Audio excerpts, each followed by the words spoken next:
안녕하세요 성도 여러분, 좋은 봄날이지요. 오늘의 말씀은 출애굽기 33장 13절 14절 두 절의 말씀 제가 읽겠습니다.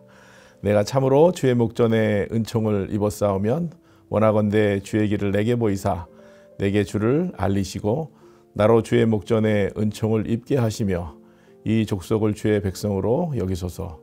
여호와께서 이르시되 내가 친히 가리라 내가 너를 쉬게 하리라. 아멘.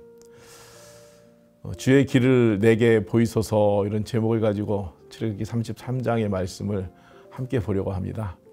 하나님께서 백성을 광야 가운데 두시고 그곳에서 머물게 하셨지만 하나님은 그곳이 처음 목적지가 아니라는 것을 백성들에게 알려주셨습니다. 그런데 백성들의 마음이 좀 해이해졌죠.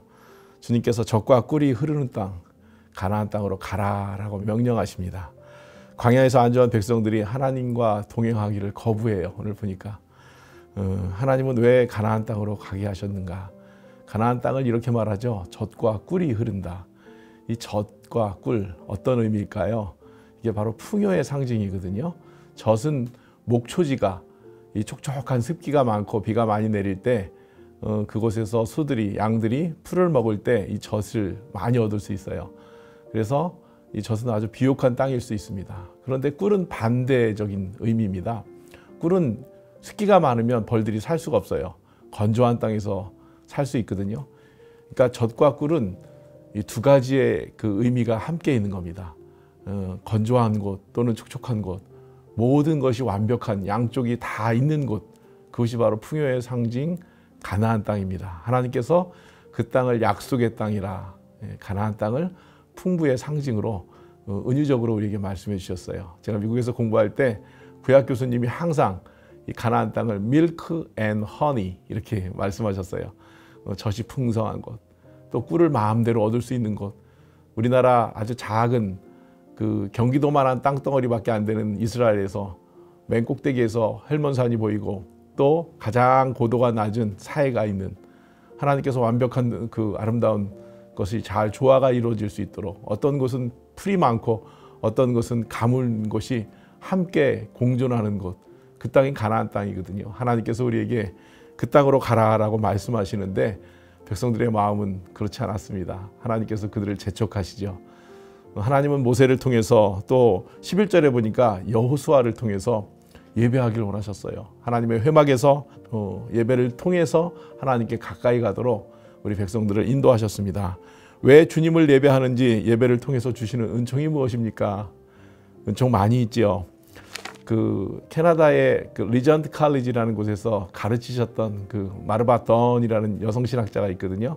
그분이 예배라는 책에서 이렇게 말합니다. 예배는 고귀한 시간 낭비다 말하며 이 예배는 어떤 것인가? 그 예배에 대해서 이야기하면서 전도랑 같이 이야기를 해요.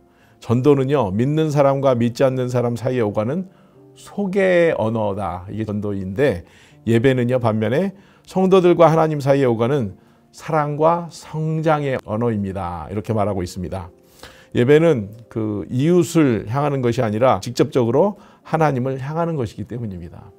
예배는 나를 위한 거예요. 하나님이 직접적으로, 하나님께서 나에게 말씀하시는 것, 그것 때문에 우리는 예배를 하기를 원합니다. 이웃을 향한 것이 전도라면 자신을 향한 것은 바로 예배입니다.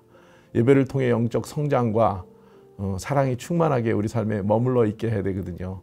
그래서 여호수아와 이 모세는 회막에서 하나님을 예배하는 일에 대해서 이야기하고 구별하였던 걸 볼 수 있습니다. 특별한 장소이죠, 회막은요. 지금은 어느 곳에서나 예배할 수 있으나 구약을 왜 그렇게 특별한 장소에서 예배하게 하셨는가?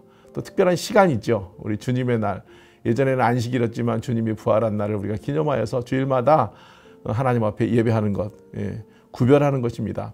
우선순위를 잊지 말라는 주님의 명령입니다. 하나님께서 코로나 와중에서 못 나오시고 집에서 예배하시는 분들 계세요. 참 마음 안타깝지만 그곳에서 구별하여서 하나님 앞에 예배하는 것, 예배하는 처소, 예배하는 시간, 구별함을 통해서 하나님께서 우리에게 젖과 꿀이 흐르는 땅으로 가라라는 명령을 잊지 않기를 원합니다. 두 번째로 길을 가는 자에게 주시는 하나님의 인도하심이 있거든요. 인생길, 하나님께서 이 길을 가는 자에게 무엇을 주시냐면 쉼을 주십니다. 오늘 본문 14절에 보니까 여호와께서 이르시되 내가 친히 가리라 내가 너를 쉬게 하리라 이렇게 말씀하세요. 어느 구절에 신약에서 많이 본 구절 같지 않습니까? 마태복음 11장 28절에 이렇게 말합니다. 수고하고 무거운 짐진 자들아 다 주님 내게로 오라. 주님께 오라. 내가 너희를 쉬게 하리라. 이렇게 말씀하세요. 하나님께서 그 길을 가는 자에게 쉼을 주십니다. 주님은 자신을 대면하여 찾는 자들에게 쉼과 안식을 주시겠다 말씀하셨어요. 모세가 무거운 힘겨운 지치고 어려운 일을 잘 감당할 때 하나님은 회막문을 통해서 말씀하시며 이렇게 말씀하세요. 내가 너를 쉬게 하리라. 하나님께서 또 우리 길을 가는 자에게 주시는 인도는 어떤 것이냐면 가야 할 길을 보여주십니다. 길을 보여주시죠. 내가 막막할 때 하나님이 길을 열어주시는 것, 그것이 저는 은혜인 줄 압니다.